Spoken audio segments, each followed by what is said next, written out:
Hi folks, HR Funk here with a new handgun review. Today we're going to be taking a look at the new Canik Mete MC9 Prime 9mm semi-automatic handgun. And this is another one of these pistols that I've had a very limited opportunity to try out a couple of times here recently. But finally, through the good graces of the fine folks at Hop Armament in Hayesville, Ohio, I have one on loan for a more in-depth review, and I can use it to produce a video for all of you to be able to watch. Now, I'm going to be doing something in this video that I know a lot of you don't like. I'm going to be splitting it up between a part 1 and part 2 because I've already got all of the video recorded, and if I combine it all into one video, it's going to be a very, very long video. So I'm going to split it up into two more bite-sized chunks to make it a little easier to consume. In any case, in part 1, we're going to be taking an up-close look at the Mete MC9 Prime. I'll tell you about all of its features and characteristics here in the shop. And then later on, in part 2, we'll head off to the range and see how it performs. So let's get right into the shop review and take a close-up look at the Mete MC9 Prime. As usual, we'll start this up-close look at the Canik Mete MC9 Prime with the way you bring it home with you, which is in the box. And as I do this, you're going to see a lot of the familiar Canik trademarks, beginning with the very heavy-duty case that this handgun ships in. And I'm not an expert in this, but this is secured to the point that I think it would probably pass muster with the TSA if you're going to fly somewhere and take your handgun with you. As you can see, there are two heavy-duty latches in the front that secure the case, and the seams are very tight. I don't know if it's waterproof, but I'm certain it would be water and moisture resistant. Also, on either side, there is a place for a lock, or two locks if you like. When we open the case, we find that inside, conveniently, there is an envelope that has the owner's manual, some other instructions, and also some other paperwork from Canik. In the back of the case, let me make this a little easier for you all to see, there are two additional back straps to go along with the one that comes installed on the pistol. I'll talk about those later. There is also one of the tiny tool kits right here. For any of you who don't know, this is not a toy or a keychain trinket or anything like that. There are actually driver bits inside of here, and you can use this to do things like install an optic. Also, not surprisingly, inside there is the handgun itself, and it comes from the factory with a holster, and this is pretty common, as I said, for Canik. This is one of the things they do.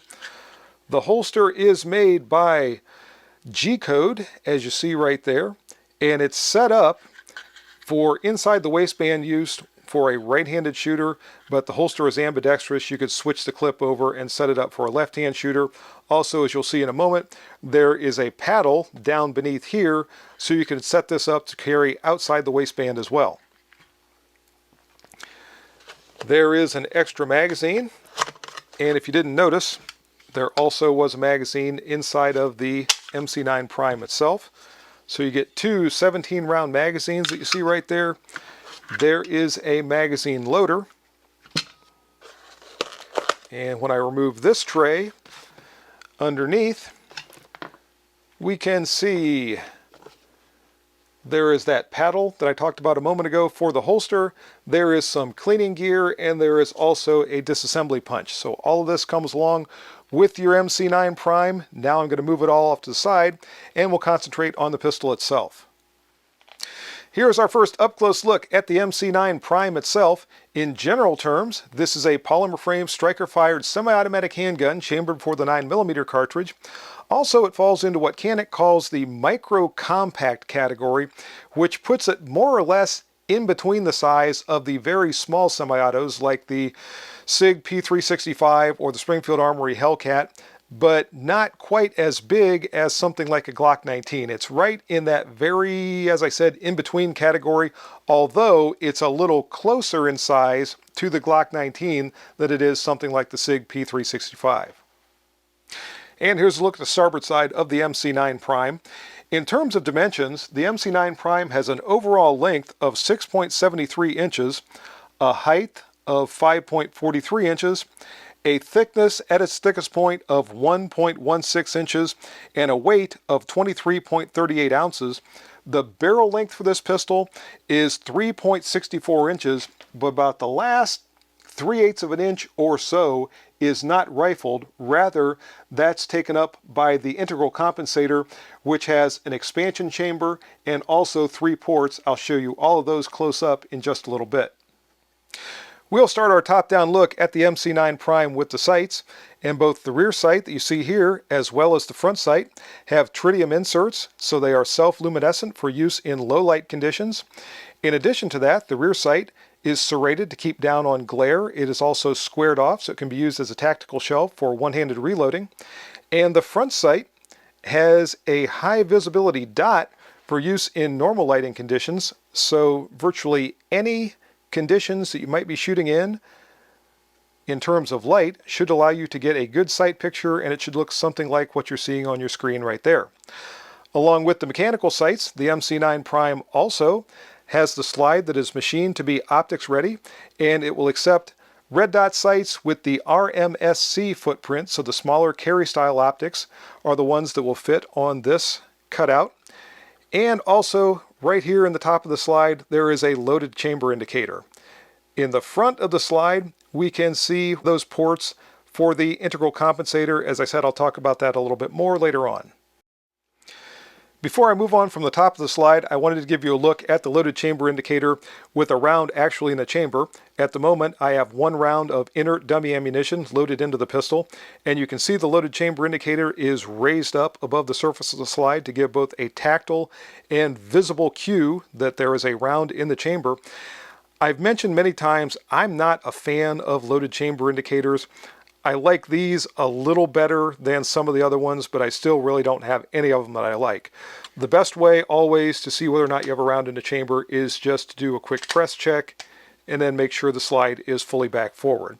That way there's no doubt in your mind whether or not there is a round in there, and you're not relying on a loaded chamber indicator that you may or may not be able to see or feel, particularly in low light conditions or if your hands are slippery or it's cold out or whatever.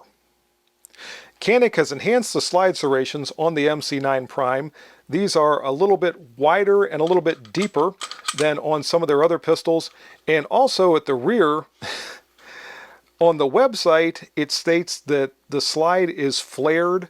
I believe that they are calling this surface right here on either side a flare to make it easier to grasp in order to hand cycle the slide. I don't think that's much of a flare, but the serrations themselves are quite functional, and I don't think anyone with normal hand strength is going to have any problem cycling this pistol. At the rear of the pistol, there is a cocked striker indicator that you can see right here.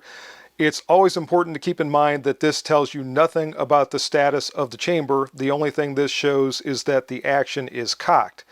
If the action is not cocked, i.e. the trigger is cycled, then that cocked striker indicator disappears, and now the action is not cocked. Here's a look at the barrel of the MC9 Prime, and I wanted to point this out because ahead of the flats that are machined into the barrel is the expansion chamber for that integral compensator that I mentioned several times. I'm going to try to get a look down the barrel so you can see exactly how this works, but basically the rifled portion of the barrel ends right where these flats end. And by the way, as I do this, I am not pointing the pistol at myself. I'm pointing it at the camera, and I'm standing off to the side. But I do want to try to get you this view, and we'll see how successful I am.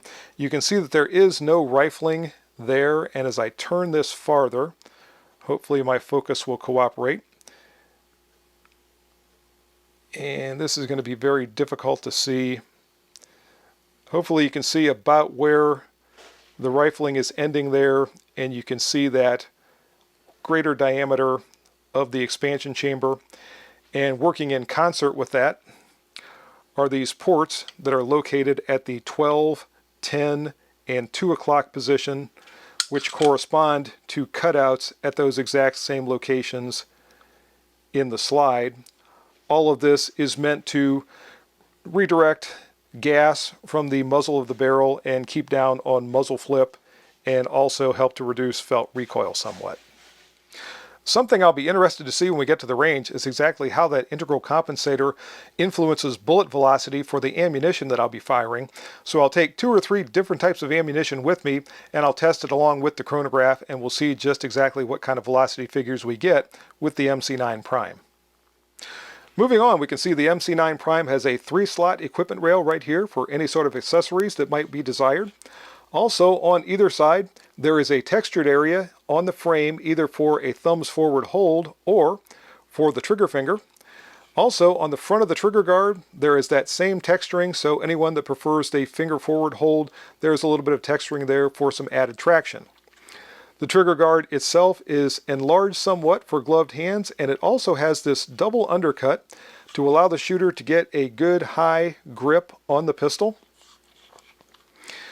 Speaking of that texturing, the texturing on the MC9 Prime, as you can see, is higher than we see on a lot of pistols. This is actually higher than on the older Canik MC9 pistols.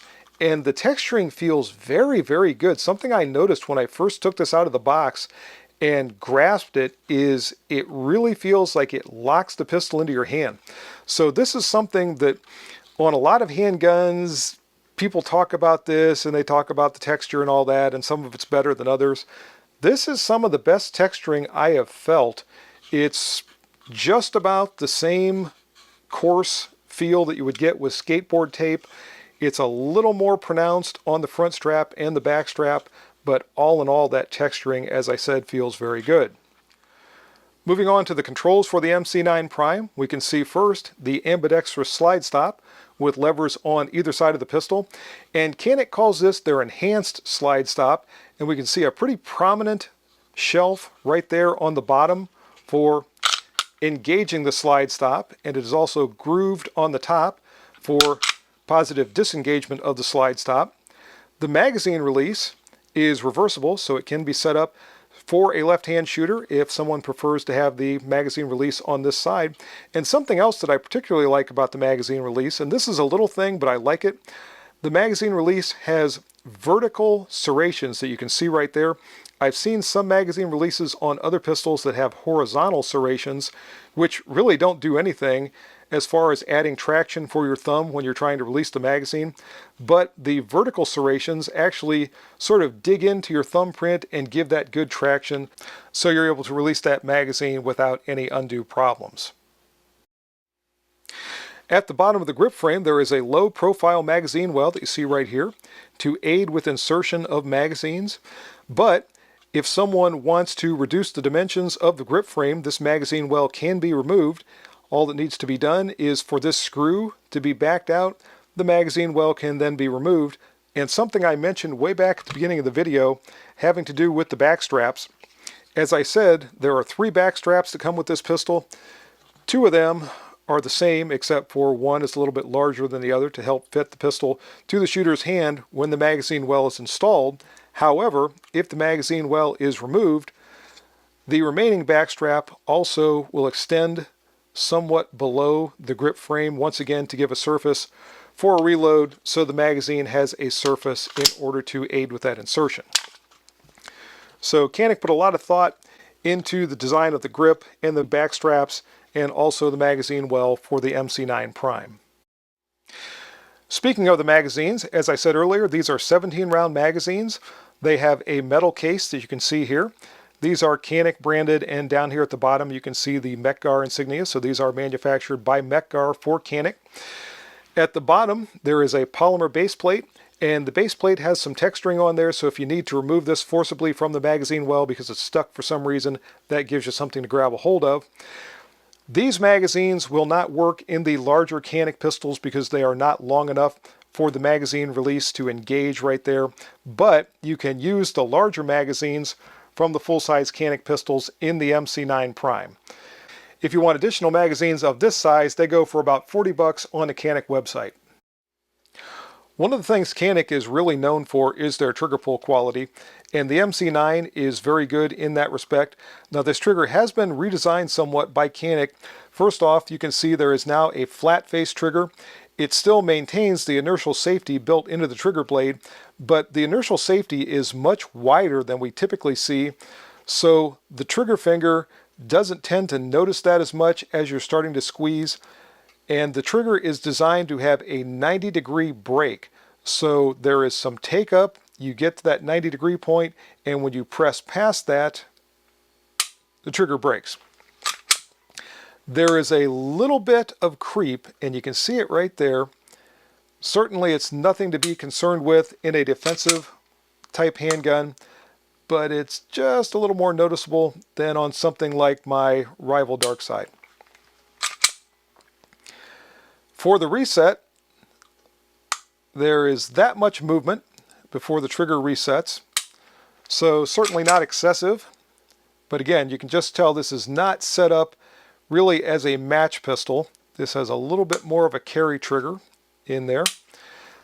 Also with the reset, as I'm releasing the trigger and it's moving forward, that trigger return spring is basically pushing my trigger finger forward, and I notice that because it basically pushes it right back to where it needs to be in order to start the next trigger press. I'm going to go ahead and grab my Lyman trigger pull gauge and we'll see exactly where this trigger is breaking. Let's get a look at where this trigger breaks on the MC9 Prime. First pull, 4 pounds, 6.6 ounces.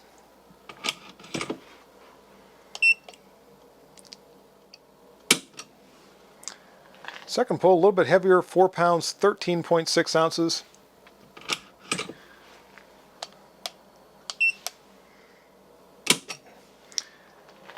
And the last pull, 4 pounds, 7.6 ounces for a 3-pull average of just over 4.5 pounds. So not bad. It actually felt like it was breaking a little lighter than that, probably because it has that 90-degree break. The MC9 Prime has a limited lifetime warranty from Canik to the original purchaser of the pistol, and it has an MSRP of $650. And when you consider the accessory complement that comes along with the MC9 Prime and the feature set of this pistol, I think anyone who purchases one is getting quite a bit for their money, but the proof is going to be in the shooting, and when we head off to the range in part 2, we'll see if the performance of the MC9 Prime lives up to everything else that we've seen to this point. And that's going to do it for part 1 of my review and evaluation of the Canik Mete MC9 Prime. I hope you enjoyed it. I want to say a special thanks to the folks at Hop Armament in Hayesville, Ohio for loaning me this pistol. Without their assistance, this video would not be possible. By the way, when the video is complete, this handgun is going back to Hop Armament. I'm just saying. In any case, make sure you stop by my website, hrfunk.com. Check out the news and information page to see all the latest things going on with me and the channel. And go by the products page because a lot of the products I've reviewed have links on that page. And there's information beneath some of those links that'll save you some money if you decide to make a purchase. If you have any questions or comments about this video, make sure you forward those to me. And until next time, everyone, good shooting. Bye-bye for now.